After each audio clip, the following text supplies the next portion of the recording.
नमस्ते विद्यार्थियों।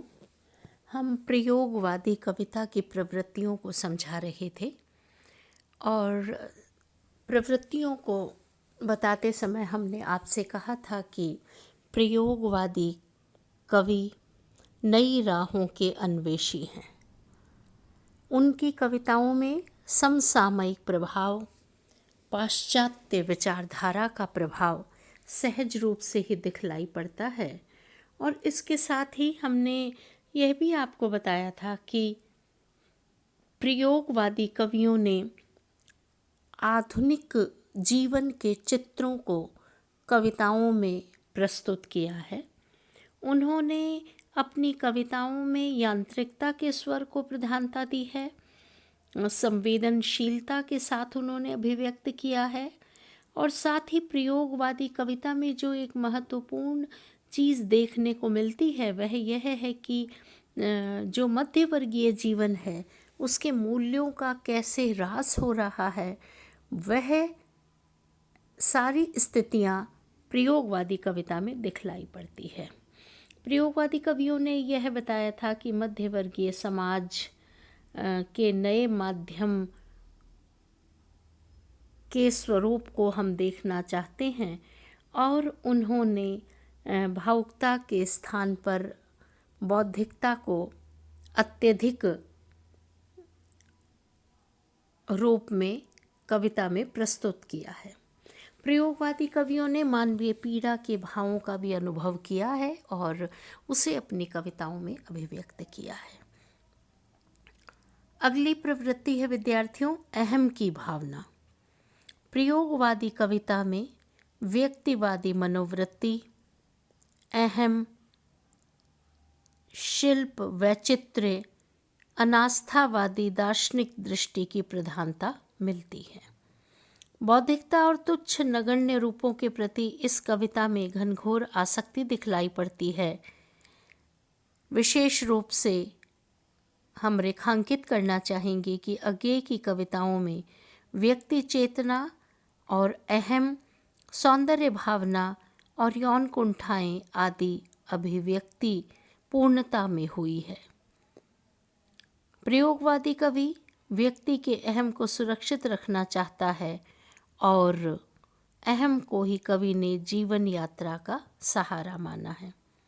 एक उदाहरण देखिए विद्यार्थियों, ठहर ठहर आतताई जरा सुन ले, मेरे क्रुद्ध वीर्य की पुकार आज सुन जा, रागातीत दर्प स्फीत अतल अतुलनीय, मेरी अवहेलना के टक्कर संहार ले, क्षण भर स्थिर खड़ा रह ले, मेरे दृढ़ पौरुष की एक चोट सहते, नूतन प्रचंडतर स्वर से। यानी प्रयोगवादी कवियों ने अहम के भाव को प्रधानता देते हुए शिल्पगत वैचित्र्य को प्रस्तुत किया है। अगली प्रवृत्ति है विद्यार्थियों, प्रेम और सौंदर्य की अभिव्यक्ति। प्रयोगवादी कवियों ने अपने परंपरागत कविता की प्रवृत्तियों को नहीं लिया है। प्रयोगवादी काव्यधारा की प्रमुख प्रवृत्तियाँ प्रेम और जो सौंदर्य की है, उसमें लगभग सभी कवियों ने प्रेम और सौंदर्य को कविता का विषय बनाया है। नेमीचंद जैन और गिरजा कुमार माथुर की कविताओं में सौंदर्य की भावना कुछ अधिक दिखलाई पड़ती है और नेमीचंद जैन की एक कविता की 4 पंक्तियाँ देखिए विद्यार्थियों, उदाहरण से समझिएगा। तुम हो मुझसे दूर कहीं, तुम हो मुझसे दूर कहीं, यौवन के प्रभात में विकसित, डाली पर झुक झुक बल खाती, सहज सरल निज क्रीड़ा में रत कुंद कलीसी। तो इसमें प्रेम और सौंदर्य को अभिव्यक्त किया है। प्रयोगवादी कवि छायावादी कवियों की तरह से रोमानी कल्पना और प्रेम और सौंदर्य का वैसा रूप तो दिखलाई नहीं पड़ता, लेकिन सौंदर्य से ओतप्रोत कवियों ने अपनी कविताओं को लिखा है। एक और उदाहरण देखिए विद्यार्थियों, आज अचानक सूनी सी संध्या में जब मैं यूं ही मैले कपड़े देख रहा था किसी काम में जी बहलाने, एक सिल्क के कुर्ते की सिलवट में लिपटा गिरा रेशमी चूड़ी का छोटा सा टुकड़ा उन गोरी कलाइयों में जो तुम पहने थी रंग भरी उस मिलन रात में। तार सप्तक से यह उदाहरण लिया गया है। तो विद्यार्थियों, प्रयोगवादी कवियों ने भी प्रेम और सौंदर्य के चित्र अपनी कविताओं के माध्यम से अभिव्यक्त किए हैं और प्रेम और सौंदर्य की अभिव्यक्ति भी बहुत बेबाकी रूप में प्रयोगवादी कविता में दिखलाई पड़ती है। अगली प्रवृत्ति है विद्यार्थियों पलायन की प्रवृत्ति। प्रयोगवादी काव्य परंपरा मनुष्य को पलायन के लिए प्रेरित करती है। यह तो मनुष्य को आस्थावादी एवं कार्य के लिए प्रेरित करती है। जीवन में संघर्षों को झेलते हुए कर्म से जूझते रहने का संदेश प्रयोगवादी कविता में दिखलाई पड़ता है। कहीं कहीं पर जो मनुष्य जीवन में अनास्था का भाव, जो कहीं परेशानी बेचैनी का भाव है, वह भी कवियों की अभिव्यक्ति का स्वर है।